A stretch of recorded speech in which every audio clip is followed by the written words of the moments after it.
कि हाँ, आमतौर पर जब इस तरह का असेंबली में, चाहे सूबों की हो या कौमी असेंबली या सेनेट, तो लोग कहते थे कि मछली बाज़ार बन गया है। ये सुर्खी बड़ी आमतौर पर स्क्रीनों पर और प्रिंट में आती थी, लेकिन मेरे ख़्याल में अब मछली बाज़ार में भी इस तरह का शोर व गौगा नहीं होता।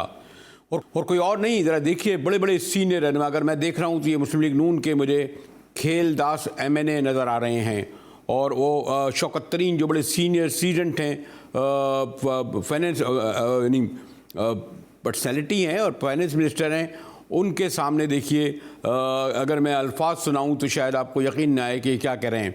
और फिर जनाब रवायत से हटकर बैनर लाए गए, प्ले कार्ड लाए गए, नारेबाजी ऐसी गुत्थम गुत्ता हो गए। बल्कि अगर शायद हम वो शॉट नहीं दिखा रहे हैं जिसमें कहते हैं कि पाकिस्तान पीपल्स पार्टी की एक सीनियर रुकन जो 5 बार कौमी असम्बली में आई हैं, उन्होंने थप्पड़ मारा, कोई कह रहा था कि कान पे कुछ किया PTI की रुकन असम्बली का।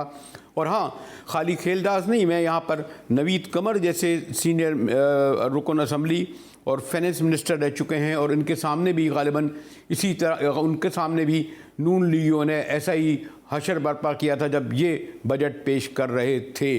यानी वैसे तो ये माजी में रवायत रही है, जब नवाज शरीफ की गवर्नमेंट थी तो मोहतरमा बेनज़ीर भुट्टो और इनके तमाम अरकान, गो बाबा गो गुलाम इसाक खान जब सदर होता था, जब मुश्तरका इजलास में आता था, या बजट कोई पेश करता हो, शहाबुद्दीन पेश करते हों, गुलाम इसाक खान पेश करते हों, नवीद कमर पेश करते हों, हफीज़ शेख पेश करते हों, नाम याद नहीं आ रहे इतने जिन जिन लोगों ने अब तक बजट पेश किए, गालिबन एक भी तकरीर कौमी असम्बली में सुकून से नहीं सुनी गई। ये जो रवायत डाली गई है हंगामे की, इसकी ज़िम्मेदार पॉलिटिकल पार्टीज़ हैं। और खुदा न करे मुझे याद आता है कि एक बार मशरक़ी पाकिस्तान की असम्बली में इतना हंगामा हुआ कि वहाँ पर स्पीकर या डिप्टी स्पीकर के कुर्सी मारी गई, बेहोश हो गए, ज़ख्मी हो गए और एक दिन चल बसे। और इसने राह हमवार की थी सन 1958 के मार्च अल्लाह की।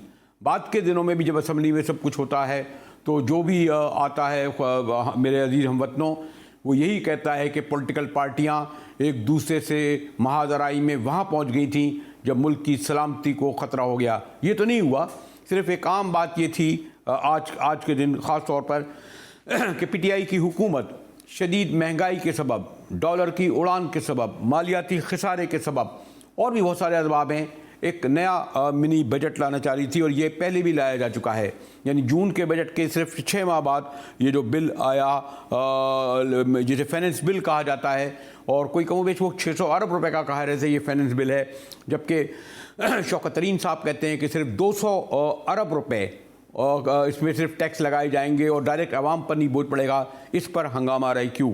बहुत ही इंटरेस्टिंग डेवलपमेंट और दिलचस्प बात यह है कि इस इजलास में हमारे जो है लीडर ऑफ द अपोजिशन, जी हाँ, leader of the opposition Shahbaz Sharif साहब ने भी शिरकत नहीं की, और पीपल्स पार्टी के रहनुमा बिलावल भुट्टो जरदारी ने भी शिरकत नहीं की। और प्राइम मिनिस्टर तो आमतौर पर शरीक नहीं होते हैं, लेकिन प्राइम मिनिस्टर इमरान खान ने इजलास शुरू होने से, बजट इजलास शुरू होने से पहले ज़रूर एंट्री दी, एक बड़े दिलचस्प सवाल का जवाब दिया कि जनाब ये तो 4 माह से, ये हर 3-4 माह बाद शोर मचाते हैं, हुकूमत जा रही है, हुकूमत कहीं नहीं जा रही। इसी तरह नवाज शरीफ के बारे में भी कमेंट्री है, लेकिन ज़रा हमारे प्राइम मिनिस्टर इमरान खान का असम्बली की लॉबी में ज़रा कमेंट सुने। तुमने क्या है कि हुकूमत मुश्किल में है, हर 3 महीने के बाद अब हुकूमत मुश्किल में है, कल मुश्किल में है, आज आ रहा है, कल आ रहा है। ये जब पहले गया था ना सऊदी अरेबिया, तब भी हम सुनते थे अब आ रहा है, कल आ रहा है। शहबाज शरीफ की तकरीर नहीं होती, उसकी जॉब एप्लीकेशन होती है।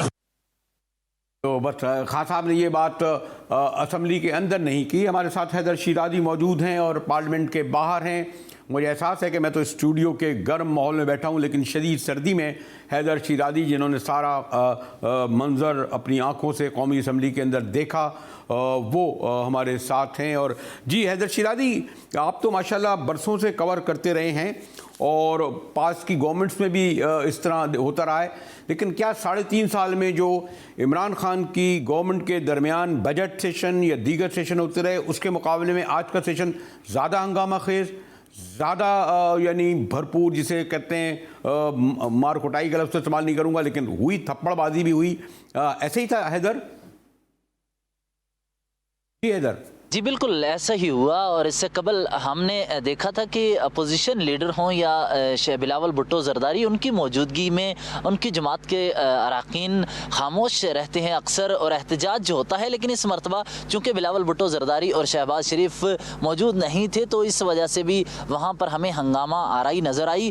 और इससे कबल याद रहे गुज़िश्ता रोज़ जब अपोजिशन जमातों ने यह फैसला किया था कि मिनी बजट के वक्त एहतजाज किया जाएगा, तो उस वक्त तय हो चुका था कि हुकूमत को टफ टाइम देना है। आज इस बजट जिस वक्त पेश किया गया मिनी बजट के लिए, वहाँ उस वक्त शौकत तरीन आए। उससे कबल वज़ीर आज़म पाकिस्तान इमरान खान ने तमाम इत्तेहादी जमातों की पार्लिमानी पार्टी का इजलास बुलाया हुआ था। उसमें अपने इत्तेहादियों को उन्होंने यकीन दिलाया कि हम बेहतरी की तरफ जा रहे हैं और माशी तौर पर जो इक़दाम कर रहे हैं उससे बेहतरी आएगी। लेकिन उसके बावजूद वहाँ पर हमने देखा कि PTI के अरकान की जानिब से सवाल उठाए गए कि IMF के साथ क्या शराइत हैं, उसे कौम के सामने लाया जाना चाहिए। और आज PTI के अरकान ने यह कहा कि स्टेट बैंक के हवाले से जो तहफ़्फ़ुज़ात का इजहार किया जा रहा है, उन तहफ़्फ़ुज़ात को दूर करना वज़ीर आज़म ऑफिस का और वज़ीर आज़म इमरान खान की काबीना का ये इस वक्त के लिए ज़रूरी है, क्योंकि इस वक्त स्टेट बैंक को IMF के मातहत कर देने के मुतालिक बात की जा रही है। हैदर शिराज़ी, आमतौर पर मुझे ये बताइए कि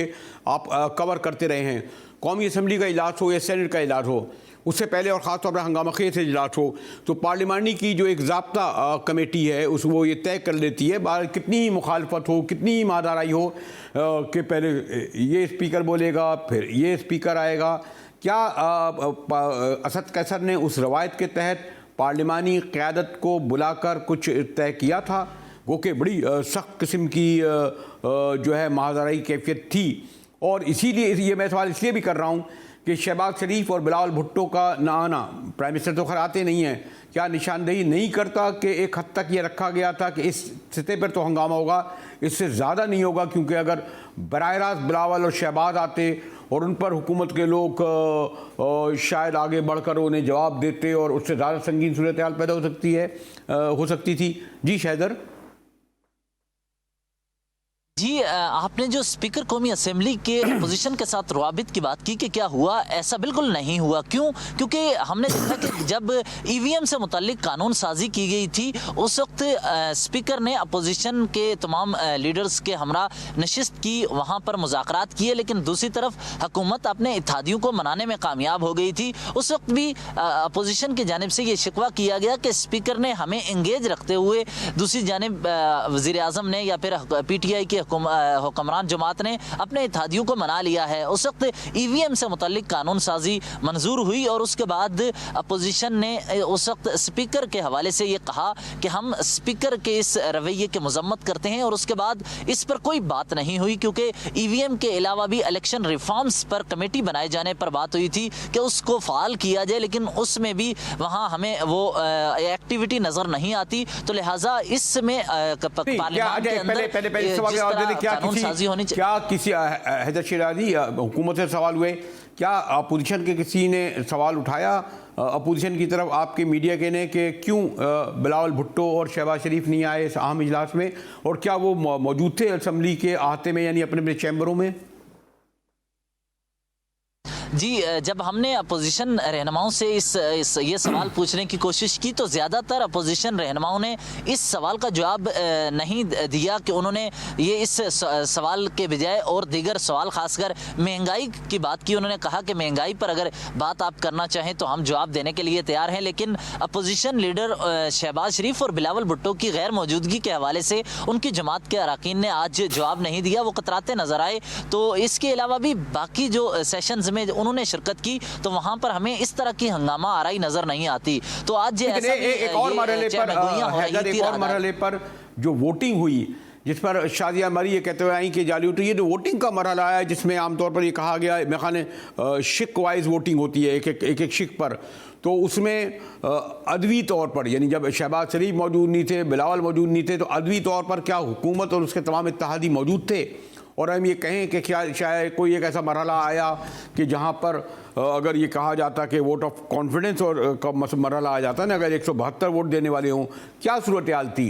इतने अहम इजलास में अपोजिशन के आपने 2 लीडर तो मौजूद नहीं थे, हुकूमत के प्राइम मिनिस्टर नहीं थे, तो क्या 80% लोग 80% अरकान थे हैदर? यही आज दिलचस्प सूरत हाल पैदा हुई जब ये कानून साजी के हवाले से स्पीकर मौजूद थे, ये सब हो रहा था। अपोजिशन ने कहा कि गिनती की जानी चाहिए जितने भी अराकीन मौजूद हैं। उस वक्त गिनती की गई तो हुकूमत के 145 अराकीन मौजूद थे उस वक्त, और जबकि अपोजिशन के कम थे, उस पर अपोजिशन को भी शिकस्त हुई और हुकूमत के 145 का अदद उन्होंने हासिल किया। जिसके बाद स्पीकर कौमी असम्बली ने यह कहा है कि इस पर फाइनेंस बिल के हवाले से तमाम अपोजिशन के तहफ़्फ़ुज़ात दूर किए जाएंगे और इनमें तरामीम पर बहस की जाएगी। बहस के लिए अपोजिशन को कहा गया है कि अगर आप तरामीम करवाना चाहते हैं तो बहस का वक्त दिया जाएगा। लेकिन आज जब गिनती हुई तो 145 वोट हुकूमत के थे, तो लिहाजा हुकूमत ने अददी अक्सरियत अगर बात कीजिए तो हमें हुकूमत की मेजॉरिटी तो वहाँ नज़र आई। लेकिन इसके बावजूद MQM और मुस्लिम लीग काफ की जानिब से इस सेशन से कबल ही तहफ़्फ़ुज़ात का इज़हार किया गया था और MQM ने अलग से भी एक यहाँ इजलास बुलाया था। ये फाइनेंस बिल पास कर लिया हुकूमत ने अक्सरी बुनियाद पे, बाद में देख रहा था कि प्रेस कॉन्फ्रेंस भी हुई,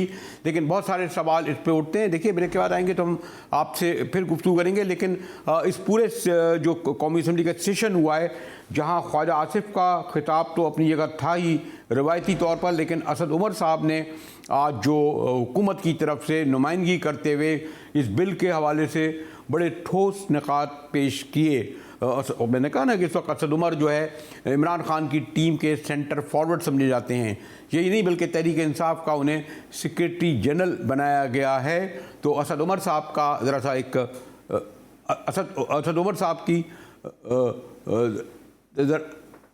असद उमर साहब ने जो ओवरऑल तो मैंने कहा ना कि ख्वाजा आसिफ साहब या बहुत से जवाब दी, लेकिन जो उन्होंने तनकीद की अपोजिशन के रवैये पर, ज़रा वो सुनिए, उसके बाद चलेंगे ब्रेक के बाद।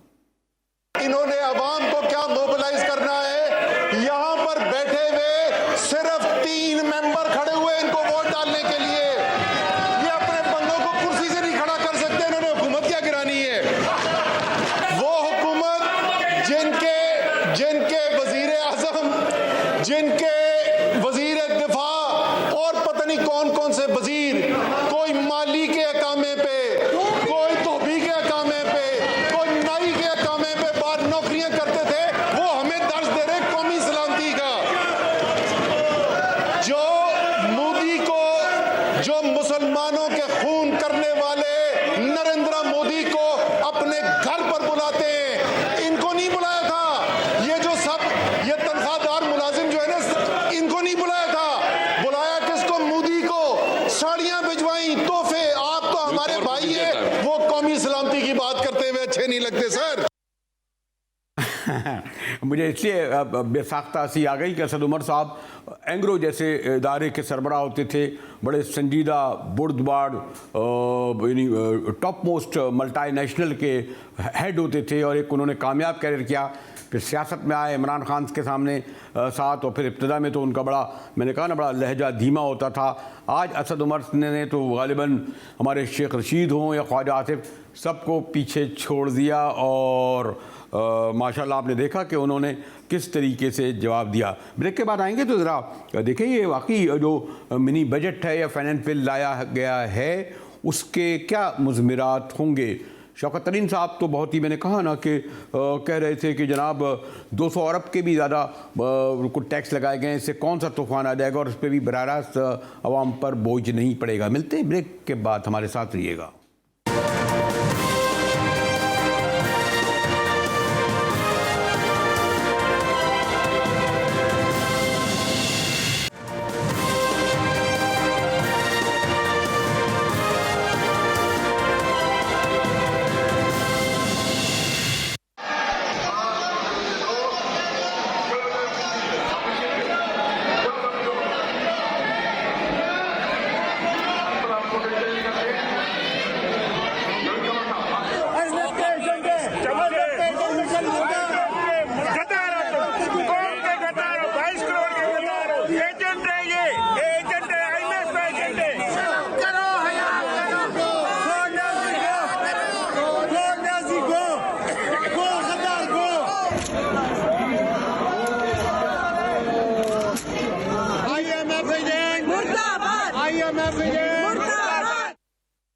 जी, तो आप सुन रहे थे IMF के खिलाफ नारे, गो नियाज़ी के नारे, मुस्लिम लीग नून के कायद बहरहाल शहबाज शरीफ तो नहीं थे, लेकिन उनके मैं देख रहा था, एक बार मैं फिर चाहता हूँ ज़रा करीब से कि खेलदार साहब अभी मेरे साथ लाइन पे थे, ड्रॉप उनकी लाइन हो गई, बिल्कुल उनका हाथ जो था मुझे तो लग रहा था, वैसे तो बड़े मैं इनसे ज़ाती तौर पर वाक़ हूँ, बड़े शाइस्ता और बड़े मुतमद्दिन आदमी है, लेकिन आज पता नहीं खेलदा साहब को क्या हुआ था। खेलदा साहब अभी ये मैं चाह भी रहा था, बल्कि बार बार दिखाया भी लोग रहे थे कि आप बिल्कुल शौकत तरीन साहब के सामने पहुंच गए थे, हाथ और गरिमान का लफ्ज़ तो इस्तेमाल नहीं करूंगा, बस क्या इतना क्यों गुस्सा आ गया था खेलदा साहब? आप तो बड़े धीमे मिजाज के आदमी हैं।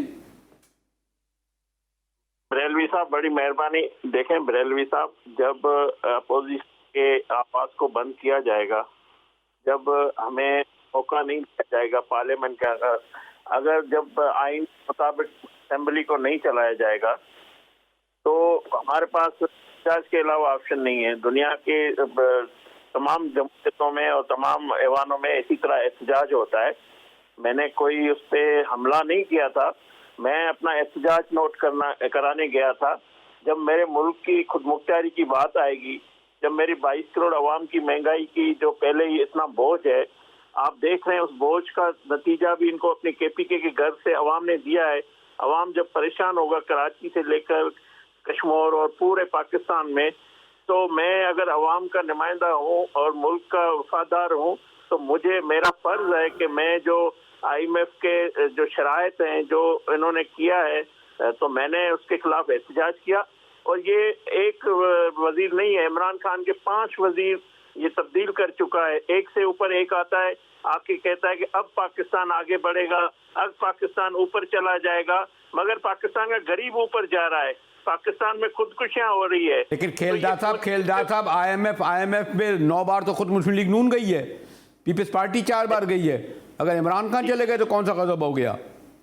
हमने कभी अपना स्टेट बैंक किसी के हवाले नहीं किया था कि हुकूमत पाकिस्तान जाके कमर्शियल बैंकों से पैसा ले, अपने स्टेट बैंक से पैसे ना ले सके।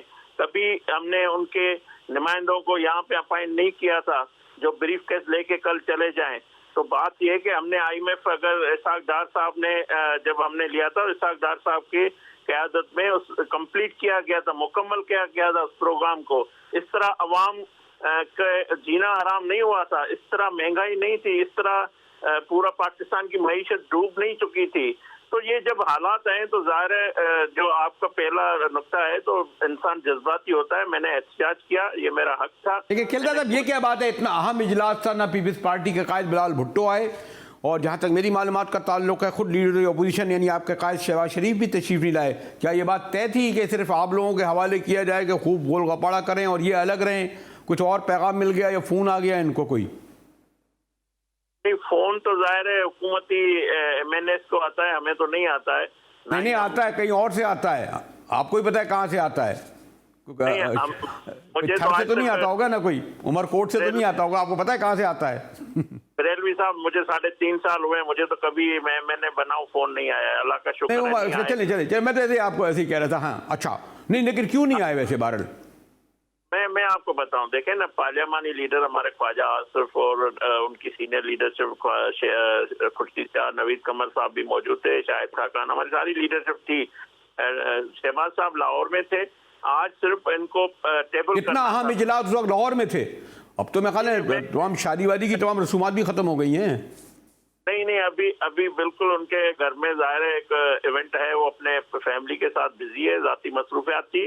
और जब बिल ये आज टेबल होना था, जब बिल वोटिंग होगी तो शहबाज शरीफ साहब जरूर होंगे। और ये जो हमने एहतजाज किया है, ज्वाइंट पार्लियामानी कमेटी हमारी मीटिंग थी, हमारी स्ट्रेटजी थी, हमने हमारी लीडरशिप पीछे हमारे साथ खड़ी है और वो इंशाल्लाह शहबाज शरीफ साहब आएंगे और जब ये वोटिंग होगी तो हम इनको नहीं, अभी एक बिल पर जब वोटिंग हुई तो 145 हुकूमत के अरकान थे, आप लोगों की तादाद तो सॉरी टू से मुझे नहीं, लेकिन गवर्नमेंट के तो 25 थे। अगर इस वक्त आपके तमाम अरकान आ जाते तो शायद उनके बाद वोट ऑफ नो कॉन्फिडेंस भी हो जाता, मॉरली उनको शायद अखलाकी तौर पर शिकस्त भी हो जाती।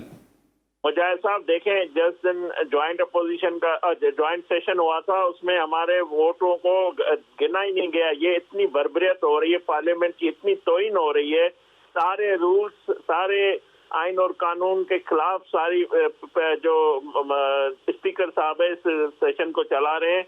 और मैं समझता हूं कि हमारे वोटिंग से, जो आज की वोटिंग थी, उसे वो फर्क नहीं पड़ता, मगर हमने अपना अवाम का केस लड़ा है। 22 करोड़ अवाम को हमने, जो हमें जिम्मेवारी दी है अपोजिशन की, हमने भरपूर उनकी नुमाइंदगी की आज। शुक्रिया खेलदार साहब। आज मैंने कहा कि जो 12 leader of the opposition Shahbaz Sharif या बिलावल भुट्टो जरदारी तो नहीं आए, लेकिन उनके जियालों और मतवालों ने कह रहे हैं जी वो मसरूफियत थी लाहौर में, क्योंकि अभी तक शादी के जो मेहमान आए हुए हैं सारी दुनिया से आए होंगे, यकीनन बड़ी शादी है, इसलिए ना आ सके। लेकिन जो कुछ हुआ कौमी असम्बली में, जो कुछ नज़र आया, लगता है कि वेल प्लान था कि इस तरह सारी दुनिया को बताया जाए कि इमरान खान की हुकूमत को अपोजिशन तस्लीम ही नहीं करती, बल्कि उसके ख़िलाफ़ किस हद तक जाती है। हमारे साथ रहिएगा, मिलते हैं एक ब्रेक के बाद।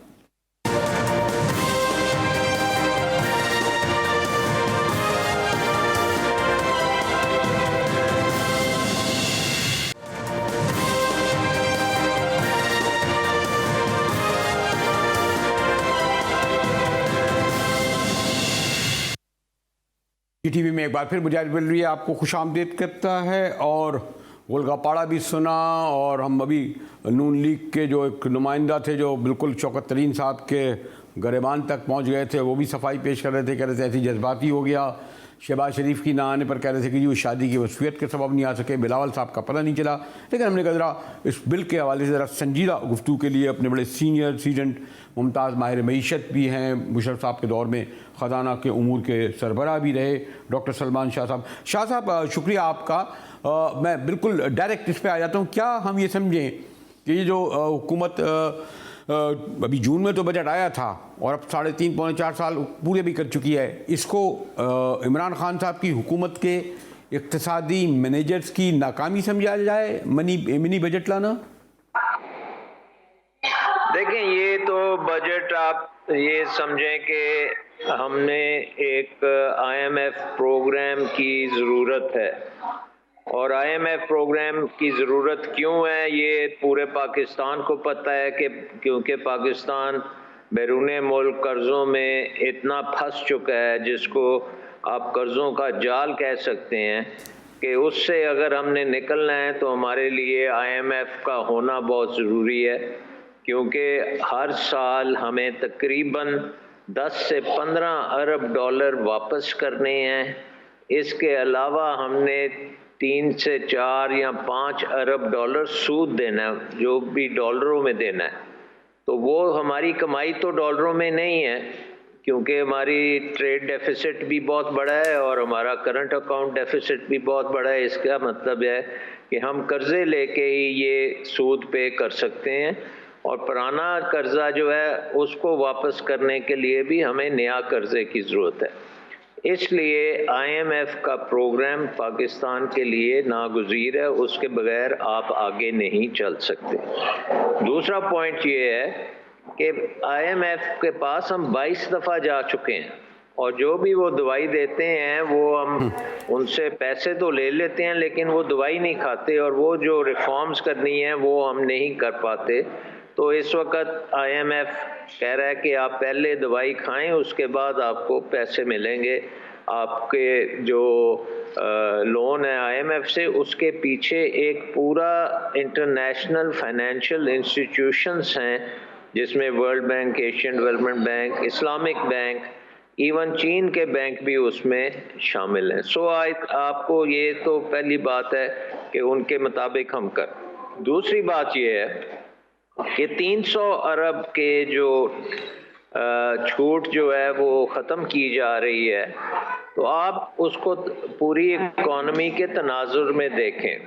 अगर पूरी इकॉनमी जो है 60,000 अरब की इकॉनमी है, उस 60,000 अरब में अगर 300 अरब की ऊंच नीच होती है तो वो 1/2% भी नहीं है। और उस पे इतना बड़ा तूफान खड़ा कर देना कि पता नहीं महंगाई का सैलाब आ जाएगा, ऐसी बात नहीं है, क्योंकि ये एक बहुत छोटा अमाउंट है पूरी इकॉनमी के जिसमें कॉन्टेक्स्ट में। जो तूफान आना था वो आ चुका है, और वो आया है पाकिस्तान के बैरूनी मुल्क कर्जों को जब आपने IMF के साथ आपका मायदा हुआ है, उसमें उन्होंने 2 शर्तें लगाई थी। एक शर्त ये थी कि आप इसको एक्सचेंज रेट को मार्केट बेस्ड करें, और उसका मतलब ये था कि अगर आपके डॉलर आपने कमाने हैं और उसकी डॉलर की जो कीमत है वो मार्केट में सेट होगी। सो अगर आपकी एक्सपोर्ट्स ऊपर चली जाती हैं, बहुत से डॉलर्स आते हैं, तो डॉलर की कीमत कम हो जाएगी। अगर डॉलर नहीं आते तो फिर डॉलर की कीमत ज़्यादा हो जाएगी। अगर इस मरहले पर मैं एक बात आपसे पूछूं कि आम तौर पर एक हुकूमत जो आती है वो मादी की हुकूमतों में डाल देती है कि नहीं, और ये बात सही है कि शरीफ हुकूमत या जरदारी हुकूमत, मैं उनके करप्शन वगैरह का जिक्र नहीं करता, आप ये समझते हैं कि ये सिर्फ शरीफ हुकूमत और नवाज शरीफ की हुकूमतें थीं जिन्होंने इतने कर्जे लिए, इतना करप्शन की, इतने जो कुछ जो सिस्टम माची नहीं बना सके, या पिछले 3.5 साल में इमरान खान या उनकी इक़्तिसादी मैनेजर्स ने कोशिश तो की, लेकिन आपके ख्याल में उनकी कोशिशें, उनके इक़दामात में सिंसियरिटी थी, ऑनेस्टी थी, कमिटमेंट था? अच्छा, इसमें बरेलवी साहब बड़े सिंपल बात है कि ये डेटा तो सबके सामने है ना, ये तो आप छुपा नहीं सकते। अब आप ये देखें कि 2007 में आपके बैरूने मुल्क कर्जे जो थे वो 38 अरब डॉलर के थे, और 2018 में जब दार साहब या PMLN की हुकूमत गई है तो उस वक़्त 85 अरब डॉलर के थे। 38 अरब डॉलर के बैरूनी मुल्क कर्जों से आप 85 अरब डॉलर तक पहुंच गए। अब 85 अरब डॉलर का मतलब है कि जो भी वहाँ पे उस वक़्त हुकूमत थी, एक तो उसकी रिस्पॉन्सिबिलिटी थी, और फिर जो 38 से 85 अरब पे जो लेके गए हैं उनकी भी डेफिनेटली रिस्पॉन्सिबिलिटी बनती है। लेकिन 85 अरब डॉलर का जब आपके ऊपर लोन हो तो उसकी रीपेमेंट जो है वो भी कोई 10-12 अरब डॉलर हर साल। अच्छा, जरा मुझे ये करेक्ट कर दें, जब 2002 में क्या सूरत हाल थी, जब मुशर्रफ साहब की हुकूमत थी उसके बजाय तो कितने कर देते हम? अच्छा, जब 2002 में हमारी जो कर्जे थे वो तकरीबन हमारी इकोनॉमी के बराबर थे, यानी, और एक्सटर्नल कर्जे, अब मैं यादाश्त के मुताबिक मैं जा रहा हूँ, तो वो कम से कम 50 अरब डॉलर के करीब थे, जिसको मुशर्रफ हुकूमत के दौरान आपको याद होगा कि एक बड़ा हमें पेरिस क्लब का मिला था जिसमें बहुत से कर्ज़ों को आगे कर दिया गया था, और दूसरा जो था कि हमारे कर्ज़े कुछ माफ़ भी किए गए थे, और उसके साथ साथ हमारे जो कर्ज़ों की शराइत थी वो भी कुछ कम हुई थी, और उसको हमने एक्सपेंसिव जो कर्ज़े थे वो वापस भी किए थे, जो बहुत महंगे कर्ज़े थे। तो वो एक पूरी डेट पॉलिसी बनी थी मुशर्रफ साहब के ज़माने में, और उसके ऊपर डेट प्लान बहुत ही एक अच्छा, अगर मैं आपसे डॉक्टर साहब, बहुत बड़ा सब्जेक्ट है, सिर्फ आवाम के नुक्ते नज़र से क्या इस लोग तो ये समझते हैं पहले बजट आता है, लोग कहते हैं महंगाई होती है, मिनी बजट लाने से वही जो लोगों का कंसर्न इस पर नहीं है कि खान साहब रहें या जरदारी आएँ, शरीफ आएँ, इससे एक आम आदमी को रिलीफ मिलेगा, कुछ महंगाई कम होगी?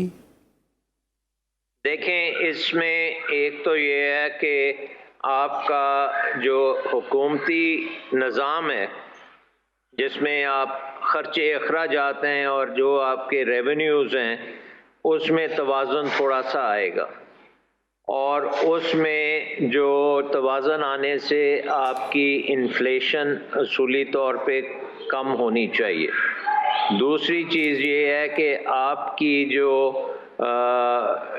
ये है ओवरऑल साइज़ जो है आपकी इकॉनमी का, जैसे मैंने कहा कि 300 अरब की अगर आपने टैक्सेस इसमें लग रहे हैं तो 60,000 अरब की पूरी इकॉनमी है, जिसमें 300 अरब एक छोटा सा अमाउंट है। सो इससे कोई बड़ा इन्फ्लेशन नहीं होनी चाहिए। मैं ये तो नहीं कहूँगा कि अवाम को रिलीफ मिलेगा, बट ये मैं कह सकता हूँ कि इन्फ्लेशन जो होनी थी वो हो चुकी है, और फर्दर इन्फ्लेशन जो है वो इतनी नहीं होगी। और दूसरी बात ये है कि अगर हमारे इंटरनेशनल प्राइसेस तेल की, क्योंकि इस वक्त 25% हमारा इंपोर्टेड जो माल है वो तेल है और उसकी कीमत डबल हो चुकी है, अगर उसमें कमी आती है तो डेफिनेटली आपको ये इम्पैक्ट आएगा कि इंपोर्टेड इन्फ्लेशन कम होगी। डॉक्टर साहब बसत एहतराम में लेकिन आपको इल्म है कि यहाँ हमारे यहाँ जब कैमरे के पीछे कहा जाए, वरना तो मुझे आपने यकीनन बड़े ठोस दलाइल देकर ये साबित किया है कि ये जो 300 अरब के जो ला भी रहे हैं, इससे कोई बहुत बड़ा फ़र्क नहीं पड़ेगा कि हमारी इकॉनमी 60,000 अरब की है और नून लीग और पीपल्स पार्टी तो कोई 24 बार जा चुकी है IMF के पास। तो अगर हम जा रहे हैं तो ये इस पे शोर मचा रहे हैं। इसी के साथ ही GTV से मुजाहिद बेलरी को इजाज़त दीजिए।